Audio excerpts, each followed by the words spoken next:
একটা প্রবাসী ছেলের প্রেম কাহিনী প্রথম পর্ব পরিচয়। সাবির একজন তরুণ প্রবাসী। দীর্ঘদিন ধরে কুয়েতে কাজ করছেন। সেখানে তিনি একটি প্রাইভেট ড্রাইভার হিসেবে কর্মরত।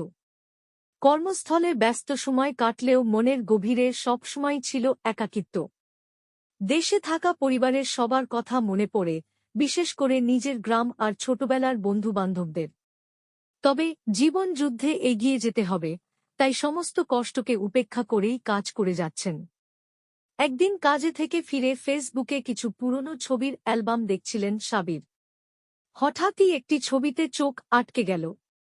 ছবিতে ছিলেন সাবিরের স্কুল জীবনের বন্ধুদের মধ্যে একজন, রিয়া। সেই ছোটবেলার মিষ্টি মুখটা এখনো মনে আছে তার। তিনি ভাবলেন, অনেক দিন পর যদি রিয়ার সাথে কথা বলা যায়, তাহলে কেমন হবে। দ্বিতীয় পর্ব, প্রথম কথা। রিয়ার ফেসবুক প্রোফাইল খুঁজে পেলেন সাবির। একবার মেসেজ করার জন্য মনে একটু দ্বিধা কাজ করছিল। অবশেষে সাহস করে মেসেজ পাঠালেন, হ্যালো রিয়া, কেমন আছো? মনে আছে আমায়? আমি সাবির, তোমার স্কুলের বন্ধু। রিয়া উত্তর দিলেন কিছুক্ষণ পরেই, হ্যাঁ সাবির, তুমি? অনেক দিন পর। কেমন আছো? এই প্রথম কথাটিই হয়ে উঠল একটি নতুন সম্পর্কের সূচনা। সাবির আর রিয়া ধীরে ধীরে ফেসবুকে মেসেজ আদান প্রদান করতে শুরু করলেন। রিয়া এখন কান্দিতে থাকেন এবং একটি ব্যাংকে চাকরি করেন। রিয়ার সাথে কথা বলতে বলতে সাবির একাকিত্ব কিছুটা কমে গেল। তৃতীয় পর্ব, বন্ধুত্বের গভীরতা। রিয়া আর সাবির মধ্যে বন্ধুত্ব আরও গভীর হতে লাগল। দিনের পর দিন তাদের কথাবার্তা, স্মৃতিচারণ আর ভবিষ্যতের স্বপ্ন নিয়ে আলোচনা চলতে থাকে। তারা একে অপরকে নিজেদের সুখ দুঃখের কথা শেয়ার করতে লাগল। কিছুদিন পর সাবির রিয়াকে ফোন করতে শুরু করলেন। কথার ভাঁজে ভাঁজে রিয়ার হাসি আর তার মিষ্টি কণ্ঠস্বর সাবিরকে মুগ্ধ করে ফেলল। এভাবেই চলতে থাকল তাদের বন্ধুত্ব। চতুর্থ পর্ব, প্রেমের সূচনা।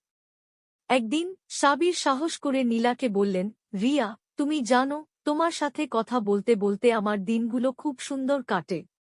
আমি তোমাকে খুব ভালোবাসি। রিয়া কিছুক্ষণ চুপ করে থাকলেন, তারপর ধীরে ধীরে বললেন, সাবির, আমিও তোমার প্রতি খুব দুর্বল হয়ে পড়েছি। তোমার কথা ভাবতেই আমার মন ভালো হয়ে যায়। আমিও তোমাকে ভালোবাসি। প্রেমের এই সূচনা তাদের জীবনকে নতুন রঙে রাঙিয়ে দিল। সাবির আর রিয়া একে অপরকে নিয়ে নতুন স্বপ্ন দেখতে শুরু করলেন। পঞ্চম পর্ব, স্বপ্নের বাস্তবায়ন। সাবির তার ছুটিতে দেশে ফিরে আসার সিদ্ধান্ত নিলেন। রিয়ার সাথে দেখা করার জন্য তিনি খুব উৎসুক ছিলেন। দেশে ফিরে আসার পর সাবির আর রিয়া প্রথমবারের মতো সামনাসামনি দেখা করলেন। সেই মুহূর্ত ছিল তাদের জন্য অমূল্য। সাবির আর রিয়া তাদের পরিবারকে তাদের সম্পর্কের কথা জানালেন এবং সবাই মিলে তাদের জন্য দোয়া করলেন। কিছুদিন পর সাবির আর রিয়ার বিয়ে হয়ে গেল। তাদের প্রেম পরিণত হল বাস্তবতায়। এভাবেই প্রবাসী সাবির আর তার প্রেমিকা রিয়ার প্রেম কাহিনী একটি